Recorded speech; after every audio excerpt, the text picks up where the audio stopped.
parler de cette actualité liée à Patrice Lumumba, nous recevrons Norbert Boumputu, journaliste, chercheur et auteur du livre L'autre Lumumba. Bonsoir. Bonsoir. Merci d'avoir accepté notre invitation. Avant de parler de votre livre, à quel point cette journée est importante pour les Congolais?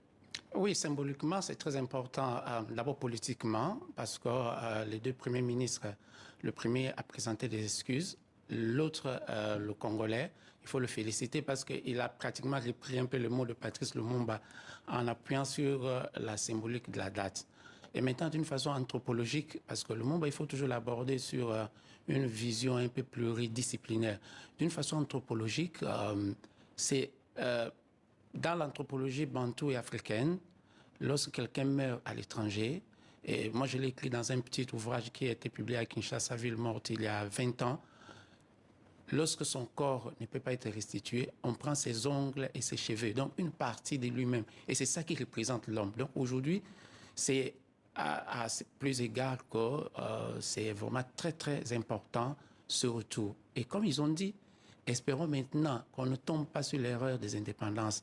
Parce que l'erreur de l'indépendance du Congo, c'est cette phrase du colonel, du général Janssens, après l'indépendance égale avant l'indépendance. Maintenant, est-ce qu'après le retour de ce corps, est-ce que ce serait égal à avant le retour? C'est ça le plus grand problème actuellement. Justement, il y a quelques jours, cette visite de Philippe de Belgique en RDC, il y a eu ces nouvelles excuses. Est-ce que vous pensez que les relations entre la RDC et la Belgique vont profondément changer et évoluer? Pas tellement, parce que ce sont d'abord des relations, du point de vue humain, les relations ont toujours été bonnes. Mais il y a toujours un background économico-financier que la Belgique ne semble pas vouloir revisiter. Parce que après l'indépendance, c'était un Congo qui s'était fait dépouiller. Mais revenons même sur la personne même de Lumumba. C'est Lumumba qui s'était fait aussi dépouiller tout ce qu'il avait comme argent. Ses malons avaient été pris par le gouvernement congolais. Donc, maintenant, est-ce que, pensons-nous qu'après les excuses, maintenant, effectivement, on va aborder... Il faut qu'il y ait des actes, c'est ça? Ah oui, le point le plus sensible. L'autre Lumumba, c'est votre livre, c'est plus de 700 pages consacrées au premier ministre du Congo indépendant, mais pas seulement. Je m'arrête sur le titre, L'autre Lumumba. Pourquoi?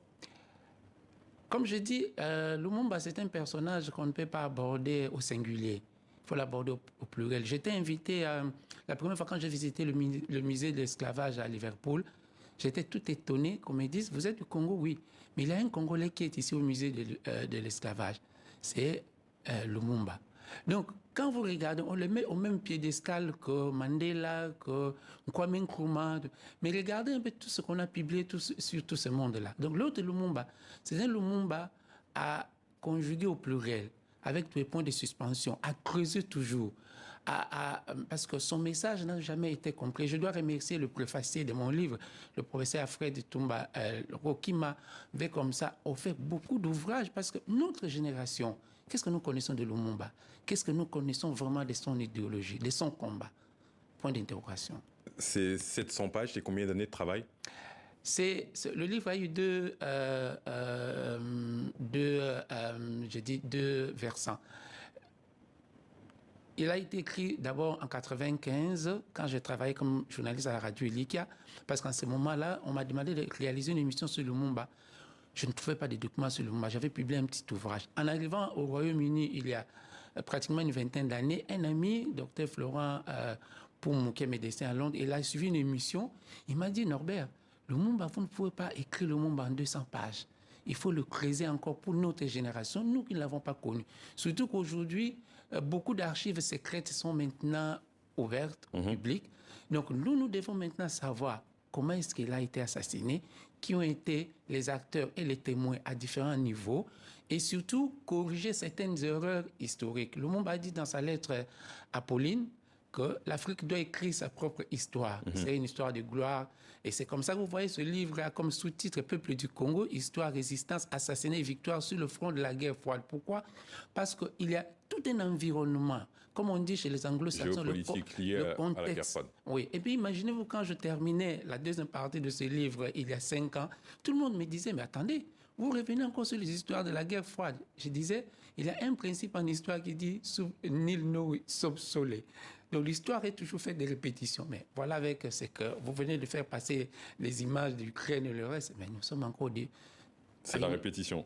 De la guerre froide. On va essayer d'inventer. Il y a un vrai travail de contextualisation, notamment des discours de Patrice Lumumba, notamment son discours, page 354, le discours du 30 juin. C'était important pour vous de contextualiser ces discours qui sont quand même assez connus? Important, parce que moi j'ai étudié le latin, et quand les gens condamnent Lumumba pour ce discours-là, on juge être un discours de lèse-majesté, parce que ce discours, c'est tout un discours programme. Mais les gens qui ont fait le latin apprennent le discours, le fameux discours de Cicéron, devant le Sénat, quand il vient au Sénat et qu'il voit Catilina. Mais il est comment? C'est un discours ex-abrupto, comme on dit, comme Lumumba aussi. Il est tout étonné qu'il voit qu'à l'indépendance, on ne lui donne pas la parole. Et puis, le roi vient faire encore des leçons de morale aux Congolais. Mais il dit, mais attendez, on oublie le plus important. Et souvent, quand on parle du Congo, et heureusement que le Premier ministre Sama, Michel a répété ça, on oublie souvent le peuple congolais. On oublie ses luttes, on oublie ses problèmes. En parlant d'oubli, justement, je voudrais aborder Maurice Mpolo et Joseph Okito, deux compagnons de Patrice Lumumba.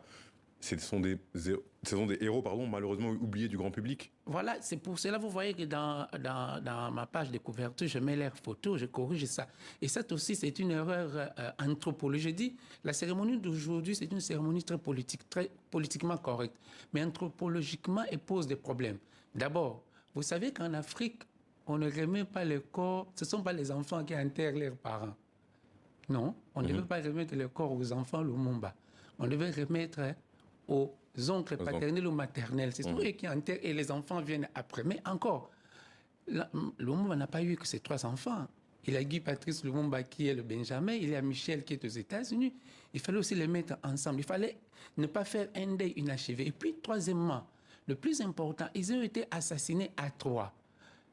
Lumumba qui est le leader, bien sûr, mais il y a Paul Maurice et heureusement que les 2 premiers ministres l'ont souligné. Mais anthropologiquement, ce qu'on devait faire aujourd'hui, on devait avoir un grand cercueil accompagné des 2 petits cercueils. Parce que maintenant qu'on enterre Lumumba, qu'on rapatrie son corps, et les 2 autres, surtout qu'on n'est même pas encore sûr que cette dent-là, elle est vraiment de Lumumba, parce qu'on n'a pas fait le test. Il y a des vérifications à faire. Ah, mais vous comprenez que... Et puis surtout que Gérard Sout, le Belge qui avait gardé ça... Il y a beaucoup de choses à... Il a dit que c'était la nuit qu'ils avaient fait ça, ils étaient saouls.